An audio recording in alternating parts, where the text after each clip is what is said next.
It's always such a delight to see you. Yes. We met in 2004 Yes, on we the did. set of a film that not a lot of people have seen called No. See This Movie, ironically called See This Movie. See This Movie. Where we paid films. Look how young we are. Oh, a couple my of young God. film students. Look at all the hope. Yeah. This movie was Look so at long all the ago, hope. pictures were blurry. Yeah, they really were. Yeah. That's before HD. And that's John Cho right That's there. and John Cho. There yeah, he great is, John right in Cho the middle. Yeah. I also we're working on a show together. You're doing the hard work. You're a Yes. cast member on a new show called AP Bio that's going to be Yeah. on NBC in February. Yeah. And you were here. Give it up for a show you haven't seen. Give it up for a show that is yet to be scheduled. We could have just made that up. but Yeah, we could have made it's that up. fun. That was a test. Why not? But you came out. There's a thing called Upfront. That's where we saw each other last. And I'd never done upfronts. Upfronts is where you come and you talk to affiliates and press about the show. And I did not know that it was a dawn till dusk, just nonstop gab fest where you're basically selling your product. So I didn't see you that day till the end of the night at that restaurant where we all got together.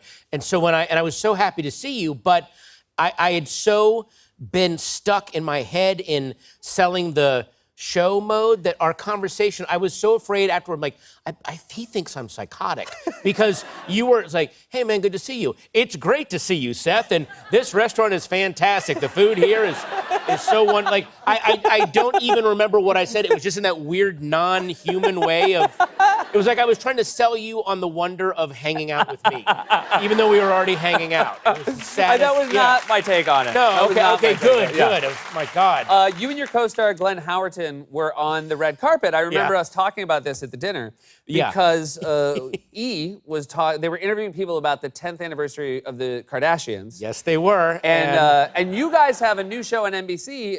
So new, you're new to the network. You did not realize that E! and NBC are owned by the same company. No idea. And so we're going down the carpet and talking and then E goes, hey, can we get your thoughts on the 10th year anniversary of Keeping Up with the Kardashians? And Glenn said, I would rather cut my scrotum off with a razor blade. and this is on camera, like they're talking, and they're like, oh, well, I mean, you know, it's, you're both kind of on the same network, and you could see Glenn's face realizing what he had just done, and then you could hear the gears grinding of him going, but 10 years is impressive, whether or not I want to talk about it. Like, it was the play, and I am beside him, like, just trying. It was maybe the worst save I've ever seen. But it was beautiful. It was one of the best. Oh, I loved it so much. So funny. congratulations on your special, Annihilation. Obviously, we saw in the clip, it's a little bit about, you know, the world we're living in now, but you also had an incredibly difficult year. Your wife passed away, and you talk about that at length. Certainly my condolences, our condolences. Yeah. The title, was it hard to pick the title, or was it?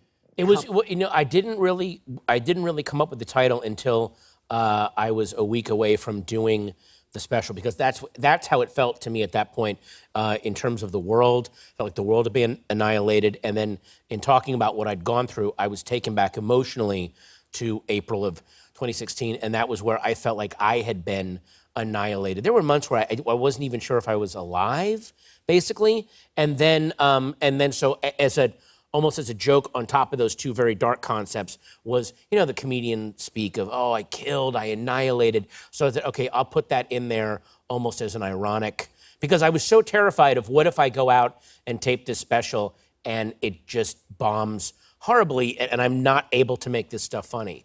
And so I almost put that in there as a reverse good luck charm, maybe. Yeah. If that makes sense. Obviously, you know, for people who don't know, like when you do a special, you're working that material for so long, so many nights. Yes. Not only obviously are you working towards having a product that you're proud to show people, was it incredibly cathartic for you to go through that process of talking about this thing on stage? Yeah, once I actually got on stage, it was horrible, the hours and minutes leading up to it. It got to the point I'm like, just let me go out there and tape this, because the tension was killing me. And then once I got out there and it started going, and when you do a special, if you've really worked it, the special takes over, and it's almost like you ride the material itself. That sounds very hippie-esque. I'm sorry about that. You know what you do, man? You catch a laughter wave, and and you get on your smile surfboard. Yeah. And you know what you do? You ride it into Chuckle Beach. That's what I try to do. No, but like, but I didn't know because I was so in my own head, even doing. I'm like, what if I don't? What if the stuff doesn't take over and I don't? But it did. It's like this is what I do, and it was this very. It was almost like the life force asserting itself, going, yes, you've gone through all of this hell, but you're still a comedian, and this is what you do, and that felt really amazing to me. It's wonderful.